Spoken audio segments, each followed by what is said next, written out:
Buenas tardes y buenas noches. Les saludo con un fuerte abrazo, esperando que todos estén muy bien. El día de hoy voy a continuar con otras dos historias que espero que les guste mucho. Briar, la gula confinada.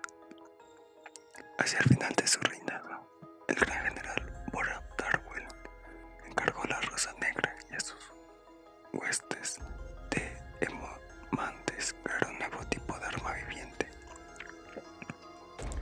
A diferencia de los experimentos anteriores realizados con cadáveres, esta criatura nacería y se alimentaría de la sangre y daría caza a sus enemigos sin necesitar agua ni comida. Así fue como nació Briar. Sus creadores querían un asesino, pero ya lo único que quería era comer, comer y más comer. Su primera misión acabó siendo un total fracaso, grotesco y sangriento. Tras ello, la Rosa Negra decidió que Briar era demasiado peligrosa para su uso, pero también albergaba tanto poder que no podrían controlarla ni destruirla. Para controlarla, crearon una picota especial cerrada con un hemolito para contenerla y ayudarla a concentrarse. Una vez ataviada con la picota, Briar junto al resto del armas de la Rosa Negra fue desplegada en el campo de batalla durante el golpe de Jericho Swing contra Darwin.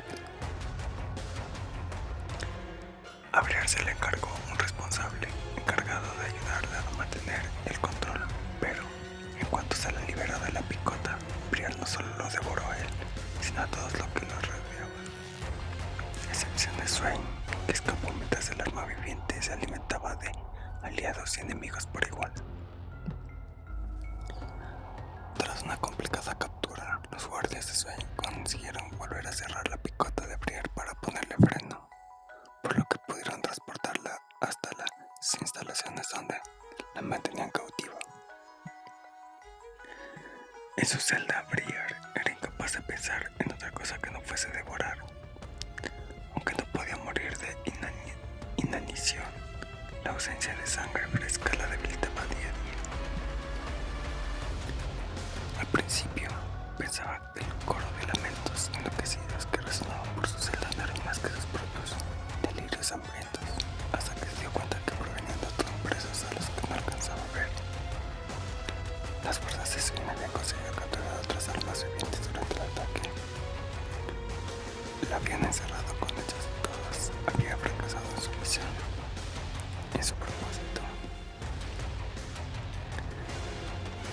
Los lamentos imploraban sangre y Briar entendía este sentimiento a la perfección, pero lo que de verdad la ponía de los nervios no era la frecuencia de los quejidos, ni tampoco el volumen, sino que no hablaban de otra cosa. Su insaciable sed de sangre era lo más aburrido que había vivido en su vida. Aunque tenía hambre, y mucha, comenzó a concentrarse en los aullidos lastimeros de los demás presos. Y si conseguía escapar de su picota, su frenesí sangriento haría que perdiese los estribos más que sus compañeros de prisión. Se volvería tan monotemática y aburrida como ellos, y la idea que le pareció horripilante era si que Briar optó por resignarse a la langueada soledad. Los años pasaban y Briar decidió invertir todo este tiempo en soledad para reflexionar sobre sí misma y divagar sobre las infinitas posibilidades que albergaba el mundo que había más allá de su celda. Para entretenerse, escuchaba las conversaciones de los guardias, pensaba formas nuevas para extorsionarlos a cambio de carne cruda y se debatía sobre si debía entrenar a las arañas que tenía como mascotas o simplemente comérselas. Un día, mientras jugaba con su picota sin darse cuenta, aflojó el hemolito de la cerradura, por lo que se quedó muy cerca de librarse de su yugo.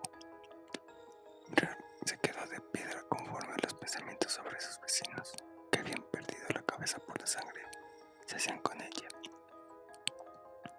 ¿Acaso era eso en lo que ella se había convertido? Pero entonces se dio cuenta de algo, que estar bajo control era igual de peligroso que perderlo, así que quería encontrar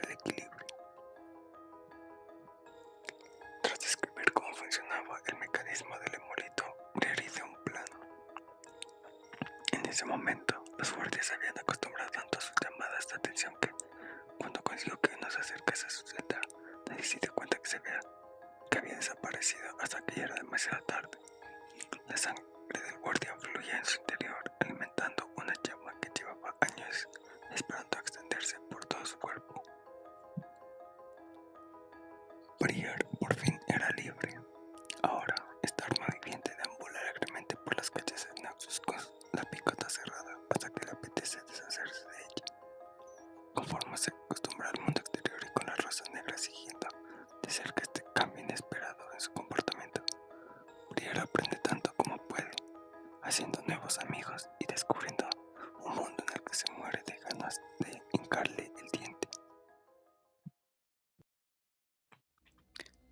Darius, la mano de Noxus. Darius y su hermano Draven crecieron huérfanos en la ciudad portuaria de Basilic.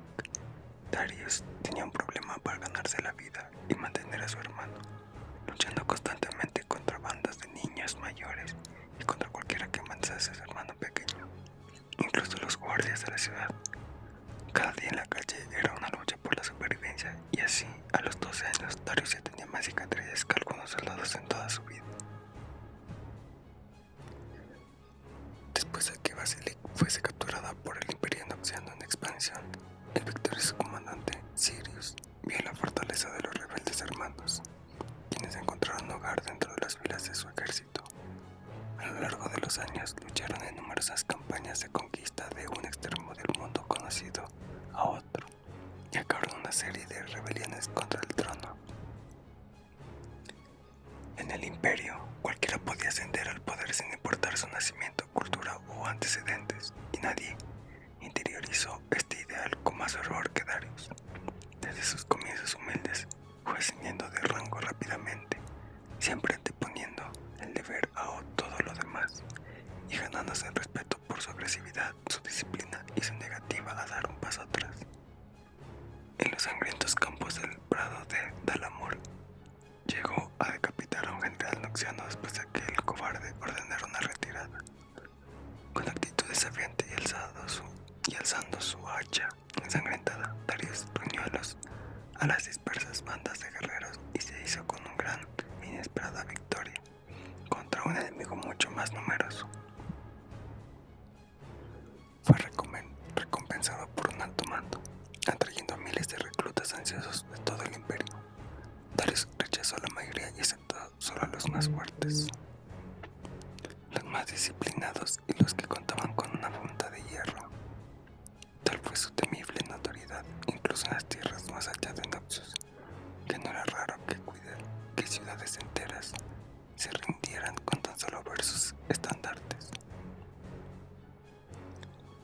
Después de una victoria aplastante contra las fortalezas nubes de los Pargu, orgullosos guerreros que resistieron las acometidas noxianas durante décadas, el emperador Boran Darwin nombró mano de Noxus a Darius.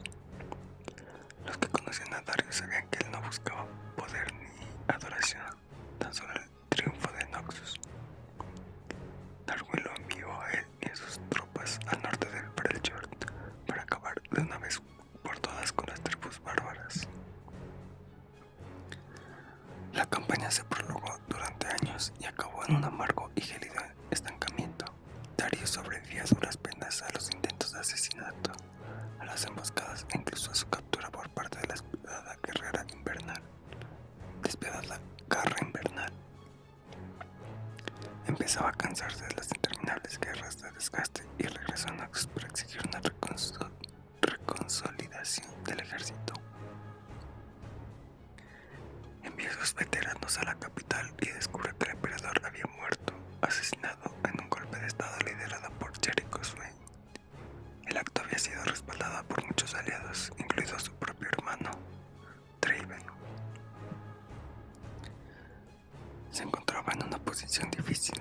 Como mano de Noxus, muchas de las casas nobles esperarían que Darius vengara a Darwin, pero él había conocido al deshonrado general Swain y le guardaba un gran respeto. De hecho, se había pronunciado en contra de su expulsión tras la ofensiva fallida en Konya unos años antes. Los juramentos de la mano eran para con Noxus, no con ningún gobernante en particular, y Swain era un hombre que había hablado honradamente de su nueva visión para el imperio. Darius se dio cuenta de que este era un líder al que estaba dispuesto a seguir, pero Swain tenía otros planes. Con el establecimiento de la Trevarix, 3 individuos gobernarían Noxus, cada uno encarnando un principio de la fuerza, visión, poder y astucia. Darius aceptó con gusto su puesto en el consejo y se comprometió a formar una nueva fuerza de élite, la Legión Trifariana, los guerreros más leales y prestigiosos que el imperio podía producir, y a conducir a los ejércitos de Noxus a una gloriosa nueva